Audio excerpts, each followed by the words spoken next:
Being a part of the A series, the Galaxy A7 sports the same all-metal build that we've seen with the A5 and the A3.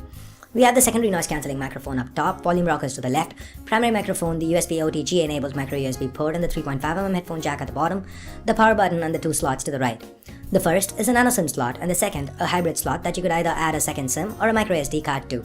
To the front, on top, we have the earpiece, sensors and a 5-megapixel front-facing camera. Lower below, a 5.5-inch display, and at the bottom, the familiar trio of recent apps, home, and back keys. It's worth noting that the A7 doesn't have a notification LED either. To the back, we have the 13-megapixel rear camera, flanked by the speaker and the LED flash. Lower below, the Samsung branding, and at the bottom, Gios branding.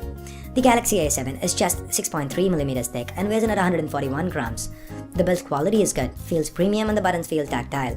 Underneath the hood, the Galaxy A7 is powered by a 64-bit capable Snapdragon 615 SoC. That's two sets of 4 Cortex A53 cores, with the first set clocked at 1.5 GHz each and the other 1 GHz each.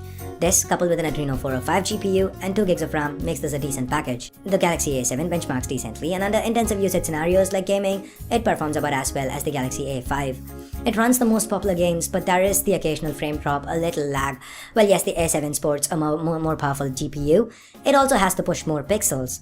Talking about pixels, the Galaxy A7 sports a Gorilla Glass 4 covered 5.5-inch 1080p Super AMOLED display, giving it a pixel density of 401 pixels per inch. Being a Super AMOLED display, the blacks are deep, contrasts great, and so are the viewing angles.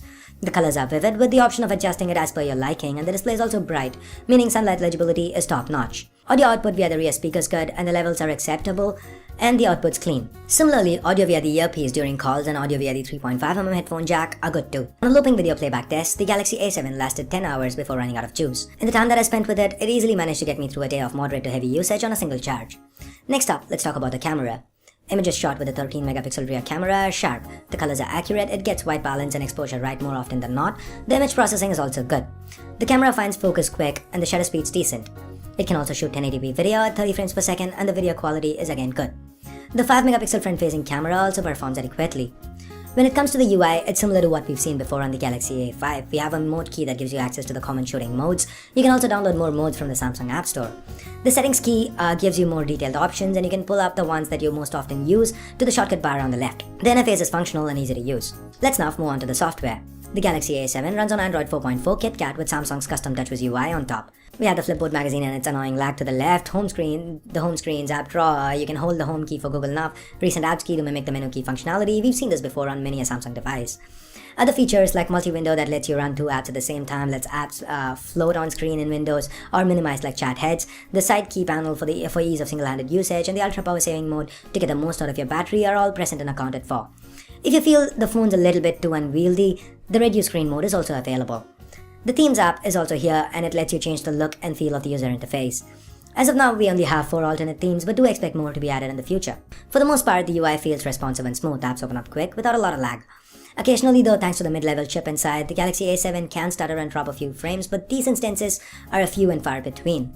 And now with that, we get to the price. The Galaxy A7 is available at about 29,000 rupees or $475 US. While I personally feel the Galaxy A7 is a good phone, I do feel it's very overpriced, at least by 5,000-6,000 rupees or $100 US. Why? Because both the Note 3 and the Galaxy S5 are both available at a similar price now. This means that just like with the Galaxy A3 and the A5, Samsung wants you to pay a premium for that metallic build.